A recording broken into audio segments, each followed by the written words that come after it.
तो चलते हैं आगे और देखते हैं इस आर्टिकल को, जो कि हिंदू मैरिज एक्ट 1955 से रिलेटेड है। 250 शब्दों में जो हमको आंसर राइटिंग करना है उसकी लाइनें कुछ इस प्रकार से रहने वाली हैं, जैसे कि आप ऊपर ये लाइन देख सकते हैं।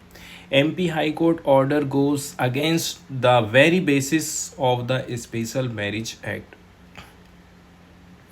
तो जो हिंदू मैरिज स्पेशल एक्ट है उसका जो मूल तत्व है, वो मूल तत्व क्या है, उसके आपने एकदम विरुद्ध में अपना डिसीजन दे दिया है। एमपी हाई कोर्ट का जो डिसीजन है स्पेशल, ठीक है, आदेश विशेष विवाह अधिनियम के मूल आधार के विरुद्ध में है। इसमें हमको 250 शब्दों में आंसर राइटिंग करना है। तो अभी हाल फिलहाल में देखा जाए तो एक मुस्लिम लड़का है और एक हिंदू लड़की है, दोनों लव मैरिज करते हैं। और इसके बाद से क्या होता है ना, उनको समाज वाले, मोहल्ले वाले या जहाँ भी जो लोग भी हैं उनको परेशान करना चालू कर देते हैं। ठीक है, लड़के को बोलते हैं कि भाई तू लड़की को छोड़ दे, लड़की को बोलते हैं तू लड़के को छोड़ दे, क्योंकि दो अन्य धर्मों की यहाँ पर शादी हो रही, पार्टिकुलरली हिंदू मुस्लिम की हो रही है, इसलिए मामला और भी ज़्यादा तूल पकड़ लेता है। तो जो स्पेशल मैरिज एक्ट है 1954 का एंड एमपी हाई कोर्ट का जो जजमेंट आया है वो एकदम विरुद्ध में हमको दिखाई दे रहा है। जबकि जो हिंदू मैरिज एक्ट कहता है कि नहीं, इनको भाई हमें सपोर्ट देना है, ऐसा कोई ज़रूरी नहीं है कि एक ही धर्म के, एक ही जाति के लोगों के बीच में शादी हो।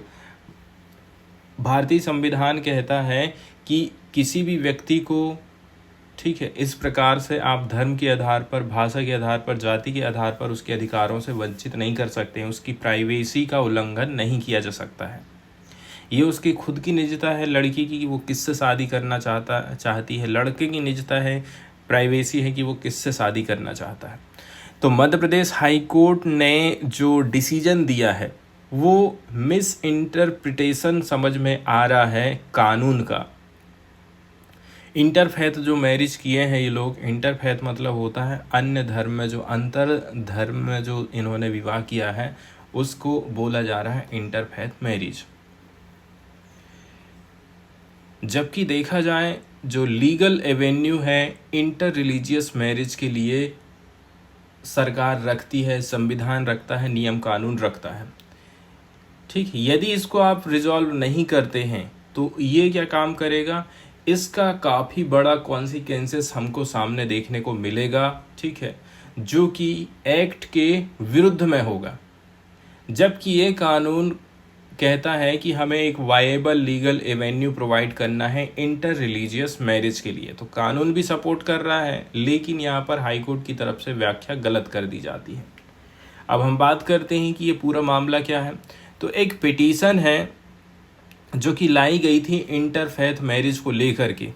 इसको जॉइंटली फाइल किया गया था अनमैरिड हिंदू मुस्लिम कपल के द्वारा।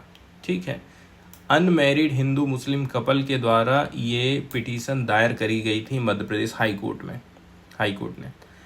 अब हाई कोर्ट ने क्वेश्चन किया था कि क्या इस प्रकार से इनकी जो मैरिज है एक मुस्लिम लड़का और हिंदू लड़की की इस कानून के अंतर्गत आ रही है, वो वैलिड है कि नहीं है। सबसे पहले तो वो इसकी व्याख्या करते हैं और इसी के चक्कर में फिर उनको प्रोटेक्शन नहीं दे पाते हैं। हाई कोर्ट ने उनको पुलिस प्रोटेक्शन नहीं ग्रांट किया, किसको, अनमैरिड कपल को, और बोल दिया कि भाई आपकी जो शादी रहेगी ना वो इनवैलिड रहेगी। इनवैलिड तो उच्च न्यायालय ने अविवाहित जोड़े को इस आधार पर पुलिस सुरक्षा प्रदान नहीं किया कि उनकी शादी अवैध होगी, इसीलिए हम आपको कोई पुलिस प्रोटेक्शन नहीं दे रहे हैं। लेकिन देखा जाए ना तो ये जो थिंकिंग है हाई कोर्ट की वो गलत है। सबसे पहले हम बात करते हैं पुलिस प्रोटेक्शन और भारतीय संविधान में कहाँ पर इसका उल्लेख किया गया है। तो ये नॉर्मल सी बात है कि भारत का जो संविधान आर्टिकल 226 है, इसके अंतर्गत पुलिस सुरक्षा की मांग करने वाली याचिका आप दायर कर सकते हैं। आपको पुलिस प्रोटेक्शन चाहिए तो आर्टिकल 226 के अनुसार आप पुलिस प्रोटेक्शन की डिमांड कर सकते हैं। और इस मामले में बोला जा रहा है कि जो हाई कोर्ट है, हाई कोर्ट देखते हैं कि भाई कहीं वायलेशन तो नहीं हो रहा है उस पिटिशनर्स का, and the extent of threat faced by them, कहीं कोई थ्रेट तो वो लोग फेस नहीं कर रहे हैं, तो ये सब जांच पड़ताल करता है हाई कोर्ट। इस प्रकार की जो पिटीशंस होती हैं नॉर्मली फाइल की जाती हैं कपल्स के द्वारा जब कभी वो लोग इंटरफेथ या फिर इंटरकास्ट मैरिज करते हैं। तो इंटरकास्ट मैरिज करने वाले हैं उस समय भी उनको पुलिस प्रोटेक्शन चाहिए रहता है, कहीं उनकी जान को खतरा ना हो जाए। वहीं यदि हम बात करें अनमैरिड पर्सन्स के केस में, अभी तक तो देखिए हम बात किए हैं जिनकी जो लोग शादी कर लिए, अब हम बात करते हैं जिन्होंने अभी तक शादी नहीं की है, शादी करने की ये लोग प्लानिंग कर रहे हैं। तो देखिए अनमैरिड पर्सन्स के केसेस में यदि हम देखें तो हाई कोर्ट ने एक्सटेंड किया है उनको protection after considering the various threats emanating from society. High court ने ऐसा नहीं है कि पहली बार रिजेक्ट कर दिया है इस चीज़ को, बल्कि पहले के कई ऐसे उदाहरण हैं जिसमें हाई कोर्ट ने, ठीक है, समाज से उत्पन्न विभिन्न खतरों को देखते हुए उनको संरक्षण प्रदान किया है। इसी तरह की स्थिति में मद्रास हाई कोर्ट के न्यायमूर्ति एन आनंद वेंकटेश ने समलैंगिक जोड़ों की स्थिति को देखते हुए, ठीक है, एक समलैंगिक जोड़े को पुलिस सुरक्षा प्रदान करी थी। इसी प्रकार से पंजाब और हरियाणा हाई कोर्ट ने लाइव इन रिलेशनशिप में रह रहे जोड़े को, कपल को पुलिस प्रोटेक्शन दिया था। तो फिर एमपी हाई कोर्ट ने ये जो डिसीजन दिया है ना, ये डिसीजन बिल्कुल गलत लगता है। अब हम बात करते हैं कि अदालत ने ये डिसीजन दिया है तो अदालत से चूक क्या हो गई है। तो मध्य प्रदेश हाई कोर्ट ने इंटर रिलीजियस कपल के समक्ष आने वाले वास्तविक और स्पष्ट खतरों का आकलन नहीं किया है। मतलब खाली उन्होंने शादी के गुण दोष के ऊपर ही विचार किया है।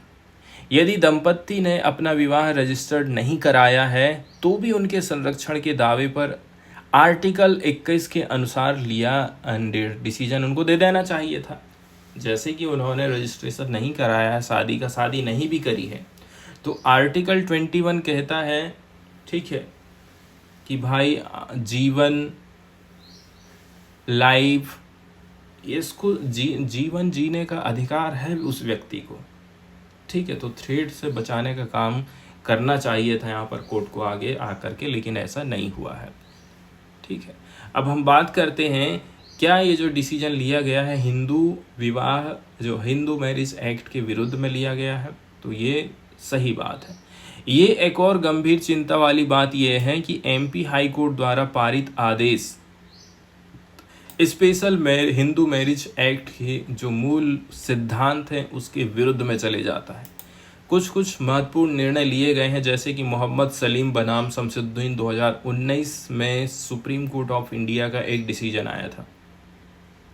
तो ये मामला जो है मोहम्मदियन कानून के अंतर्गत एक मुस्लिम पुरुष और हिंदू महिला के बीच विवाह से उत्पन्न संपत्ति के उत्तराधिकार के मामले से संबंधित था, लेकिन इस निर्णय को कभी भी अंतर धार्मिक विवाह की वैधता तय करने या फिर पुलिस प्रोटेक्शन के मिसाल के तौर पर आप नहीं देख सकते हैं, क्योंकि यहाँ पर उन्होंने कुछ और ही सुनवाई करी थी।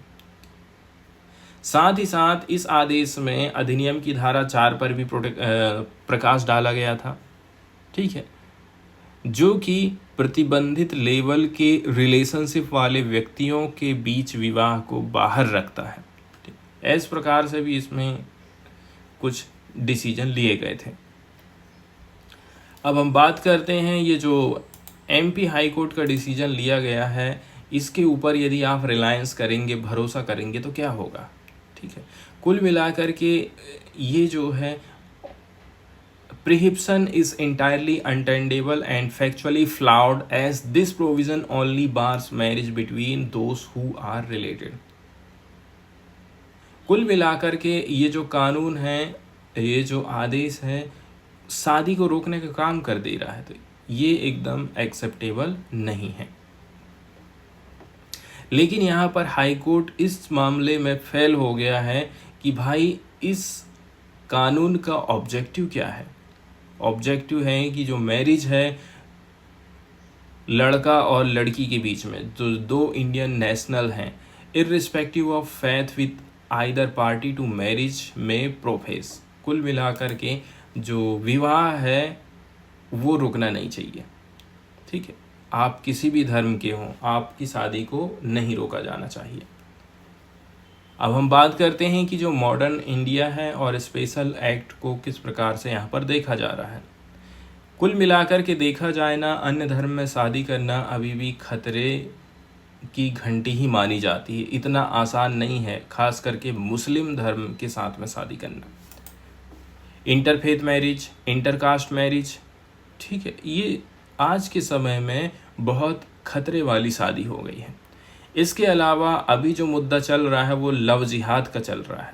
सरकार क्या काम करती है, जो राइट विंग अप्रोच है, राइट विंग वाले पॉलिटिशियन हैं, वो इस प्रोपोगेंडा को ज़्यादा से ज़्यादा फैलाने का काम करते हैं और ये डायरेक्टली जो है कॉन्स्टिट्यूशनल मोरालिटी को प्रभावित करता है। एक और चीज़ है जिसके ऊपर ध्यान देना चाहिए, वो है प्रायर नोटिस की। जैसे कि हिंदू और मुस्लिम को शादी करना है तो यहाँ पर लड़की को अपना धर्म परिवर्तन यदि करना है ना, तो प्रायर नोटिस देना पड़ता है। तो ये जो प्रायर नोटिस दी जा रही है और इसके बाद फिर सामने वाले के ऊपर आप डाल दे रहे हैं कि वो आपको अनुमति देगा कि नहीं देगा।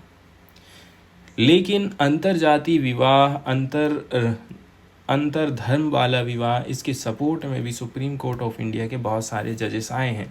जैसे कि सुप्रीम कोर्ट ऑफ इंडिया ने सैफीन जहान वर्सेस अशोकन 2018 की यदि हम बात कर लेना, तो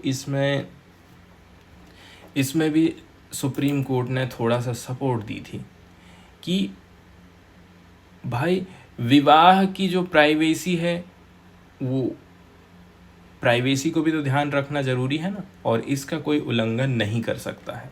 ठीक है, तो अंतरधार्मिक विवाह का एक केस चल रहा था 2018 में, सफीन जहान बनाम अशोकन की एम, तो उस समय में ये बात रखी गई थी।